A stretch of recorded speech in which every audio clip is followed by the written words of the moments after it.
Hello movie lovers, welcome back to Santosh Flicks. आणि Godzilla -0चं जी एक कायजू फिल्म आहे, जॅपनीज फिल्म, त्याचं एक फर्स्ट लुक टीजर रिलीज झालंय. तर कायजू म्हणजे सांगितलं झालं तर एक मोठे जनावर असते. जर तुम्ही पॅसिफिक रिमच्या जर मूवीज बघितल्या तर तुम्हाला एक चांगला आयडिया येईल की कायजू काय असते ते. ही मूवी डायरेक्ट अँड रिटर्न केली ताकाशी यामाझाकी यांनी. हे एक जॅपनीज डायरेक्टर आहेत. ही मूवी एक डायरेक्ट सिक्वल आहे गॉडझिल्ला -1चा. जर तुम्ही -1 मूवी बघितलाय गॉडझिल्लाचा तर मला कमेंट मध्ये नक्की सांगा की तुम्हाला ते कसा वाटला. ही एक हायली अँटिसिपेटेड मूवी आहे गॉडझिल्ला -1 नंतर, कारण मी असं ऐकलं हे गॉडझिल्ला -1 खूपच चांगली मूवी होती. तिची VFX झालं, सगळ्या गोष्टी खूप चांगल्या होत्या. आणि आता हे -0 आहे, त्याचं डायरेक्ट सिक्वल आहे आणि मी तर खूप एक्सायटेड आहे मूवीसाठी.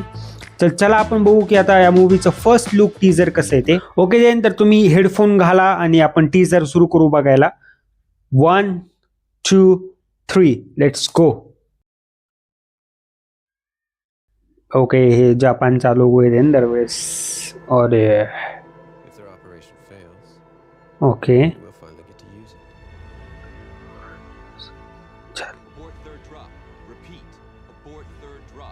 ओके, नवीन थ्रेट येईल आहे.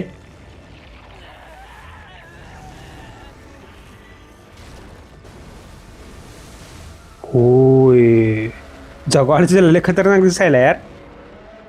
-0 न्यूयॉर्क. अरे गॉडझिल्ला न्यूयॉर्कमध्ये, मला वाटलं जपानमध्ये असेल. 11/6/2026. ओके, तर हे होतं एक first look teaser. First look teaser होतं, हे लहानच होतं तरी टीजरचे VFX खूप भारी दिसायलेत. यांचा गॉडझिल्ला जे त्या प्लेनच्या आधी दाखवला ना ते खतरनाक दिसू लागले यार. आता हे मला माहित नाही की ते गॉडझिल्लाच होता का दुसरं कोणता मॉन्स्टर होतं ते, कारण त्यांनी दिले की नवीन एक थ्रेट अप्रोच होईल त्यांच्याकडे. मला वाटायला की ते ज्या थ्रेटबद्दल बोलत आहेत तेच थ्रेट असेल जे प्लेनच्या मागे होतं. आणि आपला गॉडझिल्ला तर आपल्याला दिसलाच स्टॅच्यू ऑफ लिबर्टी पाशी, ते न्यूयॉर्कमध्ये पोहोचलाय. ठीक आहे, मला फर्स्ट लुक टीजर तर आवडलं. बॅकग्राऊंड म्युझिक असं बँग होतं टाईप, ते छान होतं. तुम्हाला कसा फर्स्ट लुक टीजर वाटला ह्याचा तर मला कमेंटमध्ये नक्की सांगा. विथ दॅट बिंग, व्हिडिओ आवडला व्हिडिओ लाईक करा, कॉमेंट करा, मित्रांसोबत शेअर करा. आणि अशाच रिॲक्शन व्हिडिओज बघण्यासाठी माझ्या चॅनलला संतोष फ्लिक्सला नक्की खाली जाऊन सबस्क्राईब करा. भेटूया पुढल्या व्हिडिओमध्ये, तोपर्यंत मूवीज बघत राहा.